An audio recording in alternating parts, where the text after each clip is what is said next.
you can move in time the positions of all of these vertex points. Let's go ahead and delete all of these masks. Just do a marquee drag to select them all and hit delete. There you go. Let's go ahead and draw a circle here. You can move it if you haven't released the mouse button and you press and hold the space bar. Select the layer and press M for mask. Notice that that also gives you the property called mask path. Let's go ahead and keyframe it.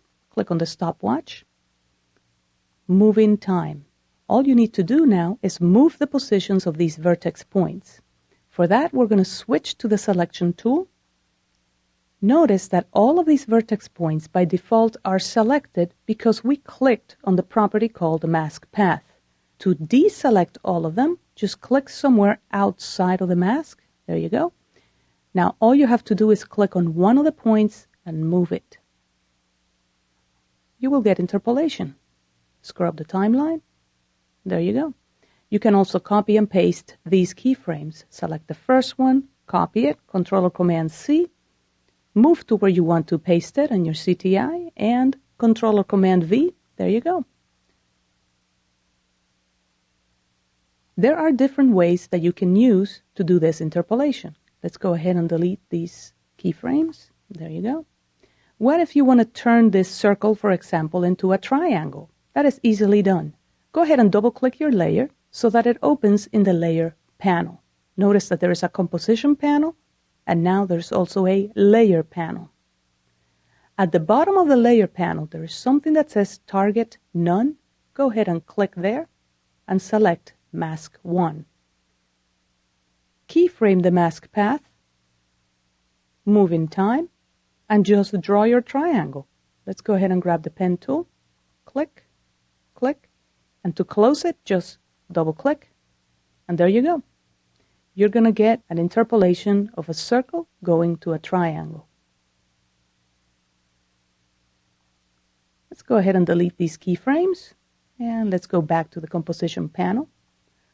What if you have two different shapes on two different masks? For example, let me go ahead and draw the triangle. Let's just say here, 2, 3.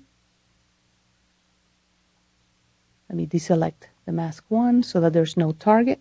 Let me go back to the composition panel and draw a circle. There you go. So that now I have two masks. I have a circle and I have a triangle. Select the layer, M for mask again. There you go.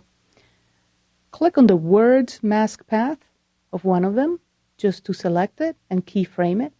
Move in time. Click on the words mask path of the other mask and copy. Control or Command C.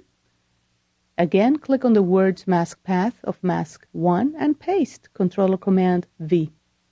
You can now delete mask 2, and what you're going to get is interpolation between two separate masks. So you can do interpolation in three ways. You can manually move the points.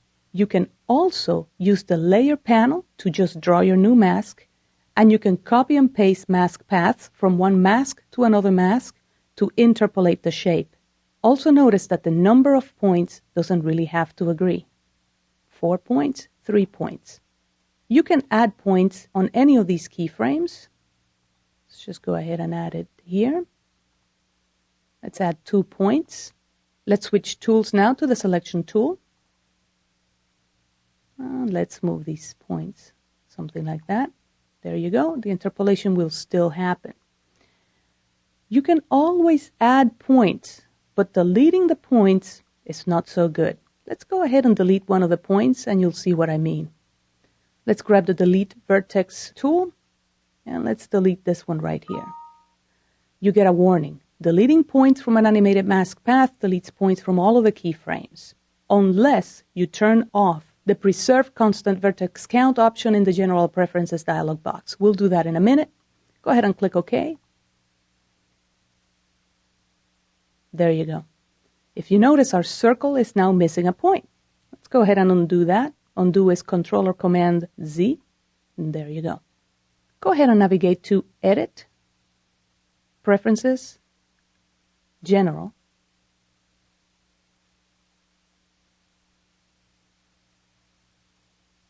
and deselect where it says Preserve Constant Vertex Count when editing masks, and click OK. Let's do the same thing again. Let's delete this particular mask point. There you go. And let's preview it. As you can see, now the circle did not lose a point.